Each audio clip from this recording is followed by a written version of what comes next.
بسم اللہ الرحمن الرحیم۔ السلام علیکم، میں سمیع ابراہیم ہوں اور آپ ہمارا یوٹیوب اور فیس بک چینل دیکھ رہے ہیں۔ پی ٹی آئی کا جلسہ اختتام پذیر ہوا اسلام آباد میں سنگجانی پر، ایک بے مثال جلسہ، بہت عرصے کے بعد اتنا بڑا کراؤڈ۔ انٹرنیشنل میڈیا یہ کہہ رہا ہے کہ حکومت نے ہر طرح سے کوشش کی کہ لوگ اکٹھے نہ ہوں، لیکن لوگ پھر بھی اکٹھے ہوئے، جبکہ جو پاکستانی میڈیا پر بیانات چل رہے ہیں نون لیگ کے لیڈرز کے، وہ مذاق اڑا رہے ہیں اور وہ کہہ رہے ہیں یہ پچھلی تصاویر ہیں، جلسہ ناکام ہو گیا۔ عطا تارڑ، مریم اورنگزیب اور اس کے ساتھ عظمہ بخاری، خواجہ آصف، یہ سب کے سب یہ کہہ رہے ہیں کہ جناب جلسہ جو ہے وہ ناکام ہوا۔ اب وہاں پر تقاریر جو ہوئی اس میں ایک چیز ہمیں سمجھ میں آ رہی ہے کہ لیڈرشپ جو ہے پی ٹی آئی کی وہ اب یہ فیصلہ کر چکی ہے۔ میں آپ کو پوری تفصیل بتاؤں گا ان تقاریر کی کہ شاید اگلے 1 یا 2 ہفتے کی ڈیڈ لائن ہے حکومت کو، اور پھر عمران خان کی رہائی کے لیے ایک باقاعدہ تحریک جو ہے وہ چلائی جا رہی ہے۔ اور اس کے علاوہ جو لیڈرز ہیں وہ اس بات پر بھی ہمیں متفق نظر آئے کہ اگر عدلیہ پر شب خون مارا گیا، اگر کوئی ایسا قانون بنایا گیا اور قاضی فائز عیسیٰ کو ایکسٹینشن دینے کی کوشش کی گئی یا جوڈیشری کے معاملات میں مداخلت کی کوشش کی گئی، تو پھر بھی تحریک انصاف جو ہے ایک بھرپور تحریک چلانے کا ارادہ رکھتی ہے۔ علی امین گنڈا پور کی جو تقریر ہے اور محمود خان اچکزئی کی جو تقریر ہے وہ میں آپ کے سامنے ان کے کچھ پوائنٹس رکھتا ہوں، بہت ہی اس میں مواد ہے سوچنے کا۔ 9 مئی کے حوالے سے بہت کھل کر آج گفتگو کی علی امین گنڈا پور نے، اور انہوں نے کہا کہ میں 9 مئی سے بہت پہلے گرفتار ہو گیا تھا اور مجھ پر جو بیانات لینے کے لیے جو ٹارچر کیا گیا، میں وہ ساری تفصیل اب اگلے جلسے میں بتاؤں گا۔ میں ان سب کو ننگا کروں گا جو مجھے ٹارچر کر کے بیان لینا چاہتے تھے، اور یہ 9 مئی سے بہت پہلے کی بات ہے۔ تو جو نفرت تھی وہ بہت پہلے سے تھی، اور پھر انہوں نے نعرہ لگایا کہ 9 مئی ایک بہانہ تھا، عمران خان نشانہ تھا۔ بہت کھل کر انہوں نے یہ بات کی، اور پھر انہوں نے D G I S P R کا جو بیان تھا، جس کے بعد بہت زیادہ میڈیا میں یہ چیز آئی، اور خواجہ آصف نے جو یہ کہی بات کہ عمران خان کو فوجی عدالتوں میں لے جایا جائے گا، اور جنرل فیض سے ان کے رابطے تھے، تو علی امین گنڈا پور نے کہا کہ جنرل فیض جو ہے جس کے ساتھ آپ عمران خان کے رابطوں کی بات کرتے ہو، ہمیں وہ جہیز میں ملا تھا۔ وہ کون تھا؟ وہ فوج کا آدمی تھا،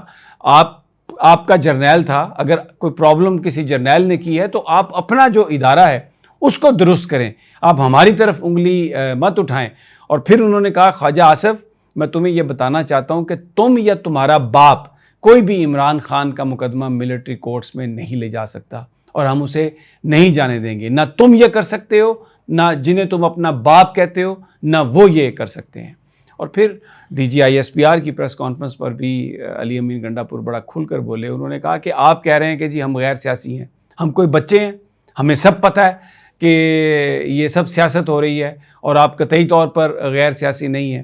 اب جو میں نے بات کہی کہ 1-2 ہفتوں کی بات ہے ڈیڈ لائن،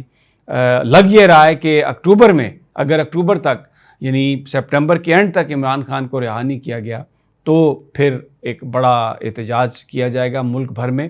اور جو اگلا جلسہ ہے اس کا اعلان کر دیا گیا کہ وہ لاہور میں ہے۔ اس کی تاریخ کا حتمی اعلان ابھی تک آج کے جلسے میں نہیں کیا گیا، پہلے سے کچھ تاریخیں چل رہی ہیں، لیکن یہ کہا علی امین گنڈا پور نے کہ مریم نواز ہوشیار رہو، تیار ہو جاؤ، ہم پٹھان آ رہے ہیں، ہم بارات بھی لاتے ہیں اور ڈھول بھی لاتے ہیں، اور ہم اس طریقے سے آئیں گے وہاں پر، اتنا بڑا ہم جلسہ کریں گے، این او سی ملے یا نہ ملے، مینار پاکستان پر آپ ہمیں اجازت دیں یا نہ دیں، لیکن ہم جلسہ کریں گے اور بہت بڑا جلسہ کریں گے۔ پھر آج صحافیوں پر بھی وہ لوگ جو حکومتی ایما پر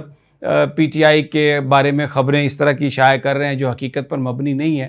ان کو بھی آج علی امین گنڈا پور نے بہت برا بھلا کہا، اور انہوں نے کہا کہ ایسی صحافت پر میں لعنت بھیجتا ہوں جو پیسے لے کے کی جائے۔ انہوں نے وہ جو ایک بڑا مشہور گانا ہے اس کا بھی انہوں نے بولے کہ میں نے نوٹ وکھاؤ میرا موڈ بنے، کہ تم لوگ یہ جو صحافی ہو ہم تمہاری صحافت کو نہیں مانتے، اور نہ ہی ہم تم سے بلیک میل ہونے والے ہیں۔ بہت انہوں نے ٹریبیوٹ پیش کیا ارشد شریف شہید کو، اور یہ کہا کہ وہ تھا صحافی جس نے اپنی جان دے دی، حق سچ کے لکھنے سے باز نہیں آیا۔ اور اس کے ساتھ انہوں نے عمران ریاض کے بارے میں بہت تعریفی کلمات کہے کیونکہ سب کو پتہ ہے کہ عمران ریاض تقریباً 4 ماہ لاپتہ رہے، اور ان کا جرم یہی تھا کہ وہ بات کرتے تھے جو عمران خان بات کر رہے تھے، تبدیلی کی وہ بات کر رہے تھے۔ تو انہوں نے، علی امین گنڈا پور نے کہا کہ یہ ہیں وہ صحافی جن کی پورا پاکستان عزت کرتا ہے، جن کو ہم بھی سلام کرتے ہیں، اور باقی جو صحافت ہے انہوں نے کہا کہ ہم اس کو نہیں مانتے۔ انہوں نے کہا کہ یہ آپ عمران خان جیت گیا کہ تم جیل میں جاتے ہو، اس کے آگے ہاتھ جوڑتے ہو، اور خدا کے لیے جلسہ ملتوی کر دو اور لوگ بہت آ جائیں گے۔ تو عمران خان اس جلسے کو ملتوی انہوں نے کر دیا، لیکن اب ہم آپ کو بتا رہے ہیں کہ اب کسی سے کوئی بات نہیں ہوگی، اور لوگوں سے انہوں نے بار بار یہ نعرے بھی لگوائے، اور پھر انہوں نے وہ حلف جو ارشد شریف شہید اپنے پروگراموں میں پڑھتے تھے، جو ایک شہری کا حلف ہوتا تھا جس میں آئین کی بحالی کے لیے آپ اپنی حلف اٹھاتے تھے، وہ انہوں نے لوگوں سے کہا کہ آپ اس حلف کو پڑھیں۔ تو پورے جلسے نے، لاکھوں کی تعداد میں لوگ تھے جلسہ گاہ کے اندر اور باہر، اور آپ یقین کریں کہ لوگ پہنچ نہیں سکے۔ ابھی بھی انتظامیہ بار بار یہ کہہ رہی تھی کہ جی 7 بج گئے، اب آپ جلسہ ختم ہو گیا، آپ کا یہ غیر قانونی ہو گیا، آپ کے خلاف کارروائی کی، آپ ڈسپرس ہو جائیں۔ اور پھر ایک جواز بنانے کے لیے انہوں نے چنگی نمبر 6 پر ورکرز جو پی ٹی آئی کے واپس جا رہے تھے ان پر شیلنگ کی کہ جناب یہ اس سڑک پر نہیں تھے جو واپس جانے کے لیے تھی، یہ دوسری سڑک پر تھے، اور پھر خبریں اس طرح کی چلوائیں، ایس پی زخمی ہو گیا جی، فلاں زخمی ہو گیا جی، پتھراؤ، شدید پتھراؤ جاری ہے جی، صرف اس لیے کہ پی ٹی آئی کو بدنام کیا جا سکے، پی ٹی آئی کی قیادت کے خلاف پرچے درج کیے جا سکیں۔ یہ چنگی نمبر 26 کے پاس ہوا، سری نگر ہائی وے پر، اور جلسہ جو تھا وہ سنگجانی پر ہو رہا تھا۔ تو جناب آج حکومت نے بھرپور کوشش کی، یہ سارے سرکاری وزراء آ بھی گئے بیان دینے کے لیے، جھوٹ بولنے کے لیے، لیکن آج بہت سارا جو نیشنل میڈیا ہے انہوں نے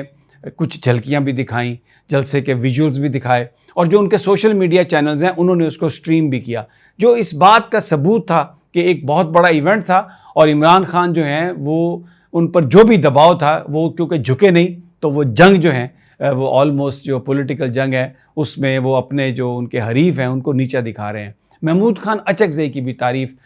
ان کی جو تقریر تھی وہ بھی بڑی زبردست تھی۔ انہوں نے کہا کہ جتنی حمایت آج تک عمران خان کو ملی ہے پاکستان کی تاریخ میں کسی لیڈر کو نہیں ملی، لیکن کیا وجہ ہے کہ وہ ابھی تک اندر ہے، اور انقلاب جو ہیں وہ لوگوں کے اجتماع سے نہیں آتے، اگر آپ کے اندر تنظیم نہ ہو۔ تو انہوں نے کہا پی ٹی آئی کی لیڈرشپ سے کہ مجھے افسوس ہے، مجھے گلہ ہے آپ سے کہ آپ وہ تنظیم کو نہیں لا سکے، آپ وہ تنظیم اپنے اندر پیدا کریں، اور پھر آپ دیکھیں کہ کس قدر جلدی انقلاب آتا ہے۔ عامر مغل نے عمران خان کو چیف آف عوامی سٹاف کہہ دیا، انہوں نے کہا کہ ہم یہ 25 کروڑ جو لوگ ہیں، یہ چیف آف عوامی سٹاف جو ہیں وہ عمران خان ہیں، ان کے اشارے پر وہ آ کے لڑنے مرنے کے لیے تیار ہیں۔ خالد خورشید جو گلگت بلتستان کے سابق وزیر اعلیٰ ہیں، انہوں نے کہا کہ 1 اکتوبر کی ڈیڈ لائن انہوں نے دی ہے۔ تو ایک کنسنسس ہمیں نظر آ رہا ہے کہ جو لوگ، جو پی ٹی آئی کی لیڈرشپ ہے، اب وہ اگلے 2 ہفتوں تک کی ڈیڈ لائن دے رہی ہے گورنمنٹ کو، اور اس کے بعد محمود خان اچکزئی نے بھی اس بات کا اندہ دیا کہ پورے پاکستان میں ہر جگہ پر ہڑتال کی جائے گی اور ہر جگہ پر پھر احتجاج کیا جائے گا۔ تو ایک کامیاب بھرپور جلسہ، انٹرنیشنل میڈیا نے بھی اس کو اکنالج کیا۔ حکومت نہیں کرے گی، پرچے درج کرے گی، ڈرانے دھمکانے کی کوشش کرے گی، کچھ لوگوں کو اندر کرنے کی کوشش کرے گی، جھوٹے الزام لگائے گی، پھر کہے گی کہ جناب یہ تو پتھراؤ کرتے ہیں، یہ تو دہشت گرد ہیں، اور انہوں نے قانون کی خلاف ورزی کی۔ 7 بجے کنٹینر لگے ہوئے تھے ہر طرف سے، 9 بجے تک تو علی امین گنڈا پور جلسہ گاہ نہیں پہنچ سکا کیونکہ راستے کلیئر نہیں تھے۔ تو جناب آج کے لیے اب اتنا ہی کافی، انشاءاللہ کل پھر آپ سے ملاقات ہوگی نئی ویڈیو کے ساتھ۔ اجازت دیجیے تب تک، اللہ نگہبان۔